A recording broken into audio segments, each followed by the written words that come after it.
Hi everyone, welcome to today's program. He's gone. It's been 2 months, yet the truth hasn't surfaced. On the contrary, the deeper we dig, the darker it gets. While the authorities keep their mouths shut and the media collectively stays silent, a group of ordinary young women quit their jobs, pooled their money, formed a team, and headed north on their own, becoming China's bravest civilian investigation unit. They stepped into Beijing's Sunshine Upper East, the Bulgari Hotel, and the Zhongnanhai Art Museum, combing through every inch, working night after night, and produced a report that could overturn the police's conclusion. Once the report was made public, the whole internet exploded. Those who should be arrested can be arrested right now. And just when public opinion was burning hottest, something even more bizarre happened. A gay dating app was suddenly removed from all platforms across the internet. Screenshots showed the registration location as Ingtai Island in Zhongnanhai. Yes, the very island behind the red walls, where Xi Jinping works and his family resides. In the screenshots, a blurred face and a string of mysterious coordinates sent the incident careening from entertainment industry scandal straight into the heart of Zhongnanhai.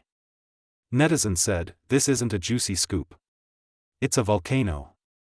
And when Apple admitted with its own mouth that it indeed removed the app, on orders, the entire internet was stunned. At that moment, Yu Menglong's death was no longer just a tragedy of the entertainment world, but seemed like a duel among power, truth, and silence. As the Yu Menglong case continues to face official suppression and blackout, a female netizen from out of town quit her job and headed north, forming an ad hoc investigative team. They went in person to Sunshine Upper East, the Bulgari Hotel, and the Zhongnanhai Art Museum in Beijing. Over several days, drawing on on-site environments, meteorological data, video and audio, and behavioral analysis, they completed a stunningly professional investigative report.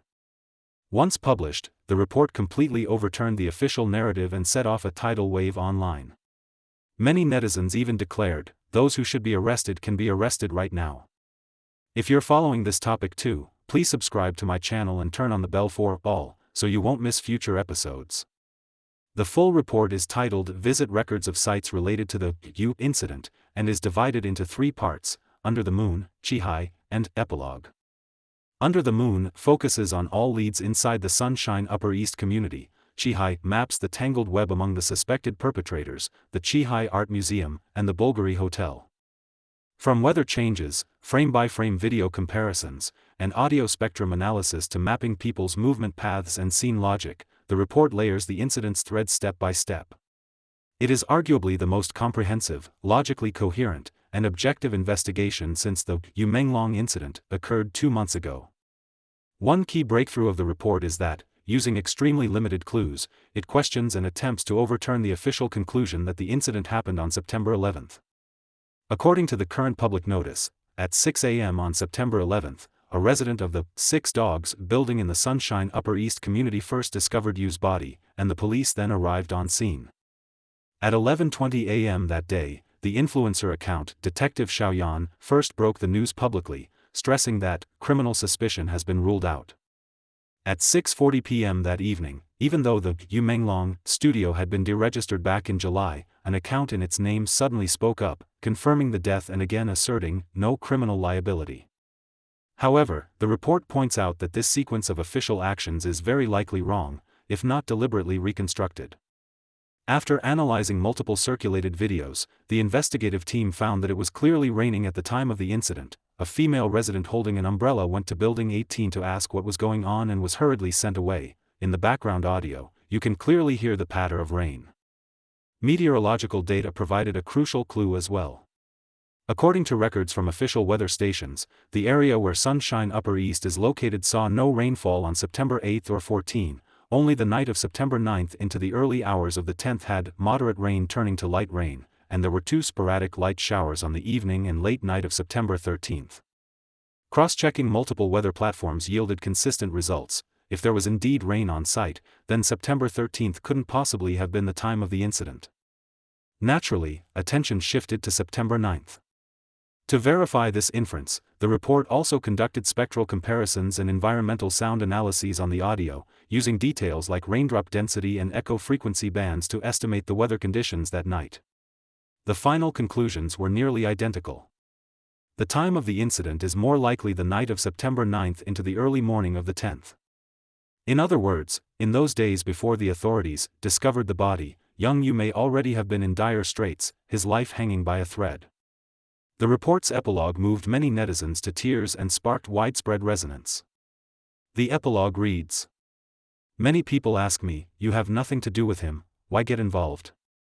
I can't answer that question, because I'm not getting involved, I'm responding. Responding to the pain of a life, to the indifference of society, to the longing for justice deep within me. I heard the audio circulating online, the screams, the pleas for help, the fear, and I couldn't sleep at night. I'm not crying because I'm fragile, I'm crying because I can't accept that someone may have left this world in extreme agony, only to be casually labeled an accident. If that's the case, then any one of us can be an accident. I don't have a high education, I'm just an ordinary post-2000s migrant worker. Over these 2 months I've met many friends. Young mothers, students, office workers. We got to know each other because of this case, and when we met for the first time, it felt like seeing old friends. There was nothing we couldn't talk about. We understand each other's pain and each other's persistence. Since the incident happened, I always wanted to go to Beijing myself, but alone I felt it wouldn't be thorough enough, and I worried I wouldn't control my emotions and might do something meaningless. Later, when my partners told me they were going to Beijing too, I didn't hesitate to go with them. I lost my job, my rhythm of life, my friends' understanding, even my emotional stability.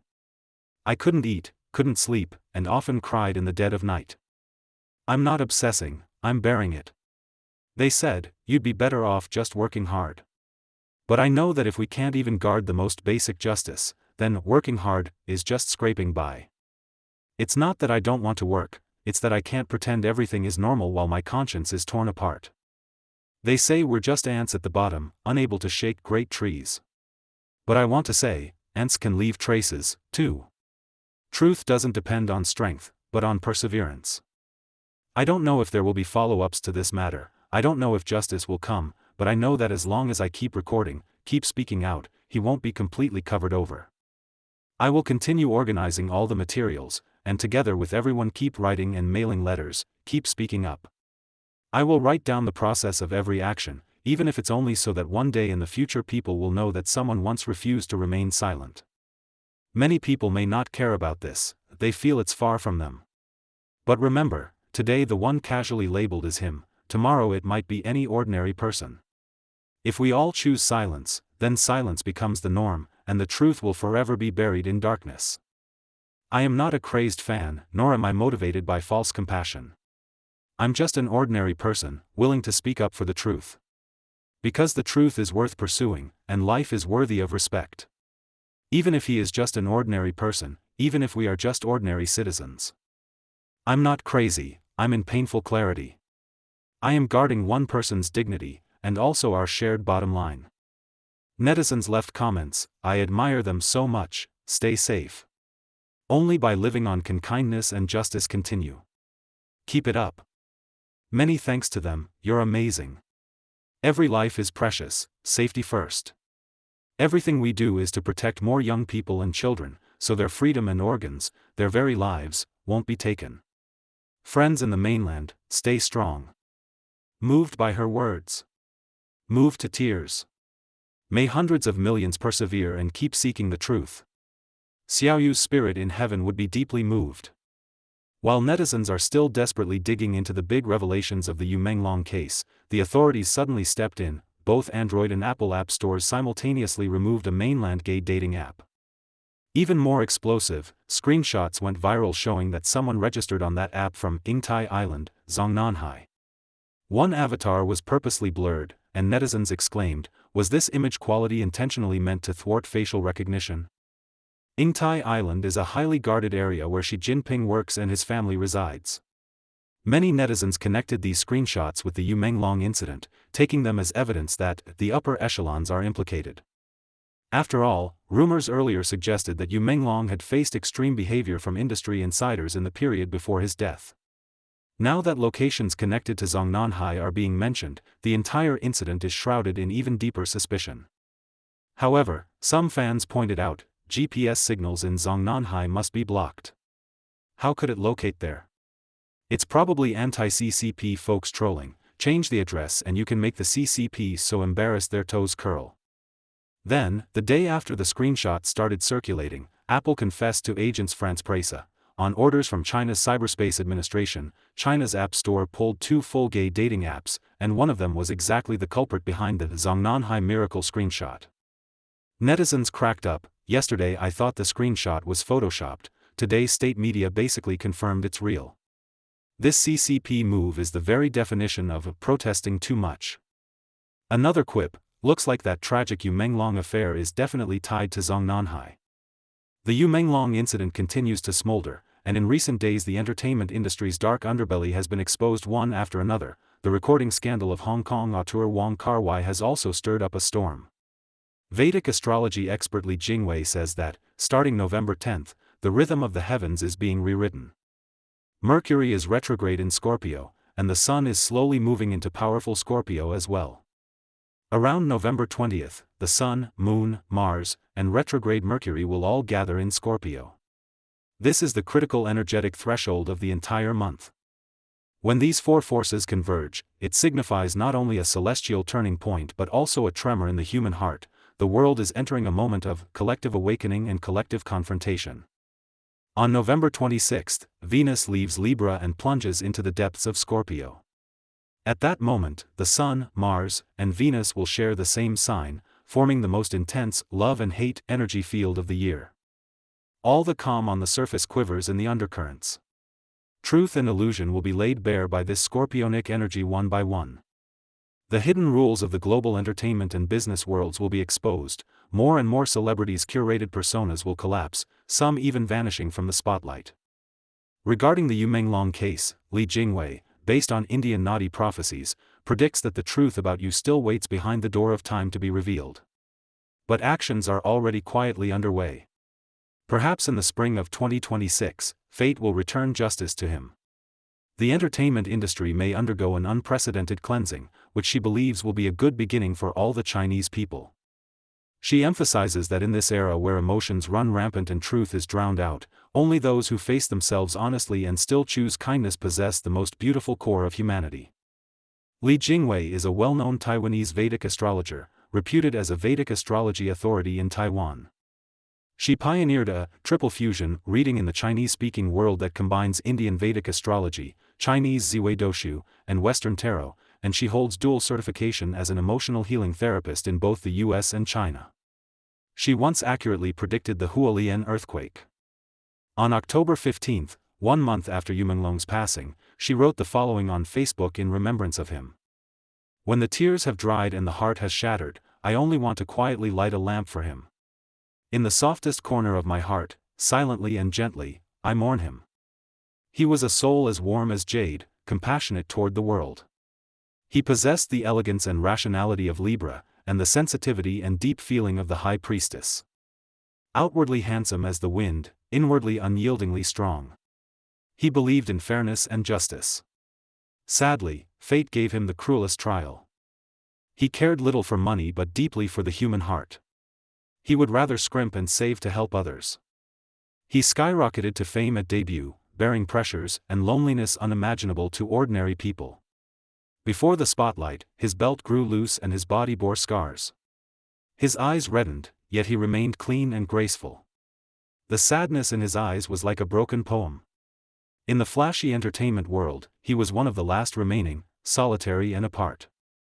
Such a soul, sensitive and pure, longed for sincere connection, yet was betrayed and deceived again and again.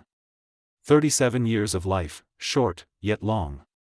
He used a body broken to pieces to etch the shape of love and courage. Perhaps this was a farewell prearranged by the soul. Perhaps he simply completed a chapter of destiny. He came to turn tears into diamonds, to awaken and purify. May his soul be immortal, pass through the storm, and return to the place of light. When the world forgets, he still shines in the sky. The wind will remember his name. The light will speak for him. Dear viewers, in this time when truth is submerged and rumors abound, perhaps each of us feels powerless. But please remember, your attention, your thinking, your voice, are small yet real lights in this world. Even if it's just a sentence, just one action, it is the deepest respect for life. Even if it's merely quietly reading and silently guarding, it is leaving a flame for the truth. Let us continue to light a candle for Yu Menglong and for all those who have been silenced and disappeared. Let the light keep speaking for them, until the day the truth arrives. You're welcome to leave your thoughts in the comments. See you next time.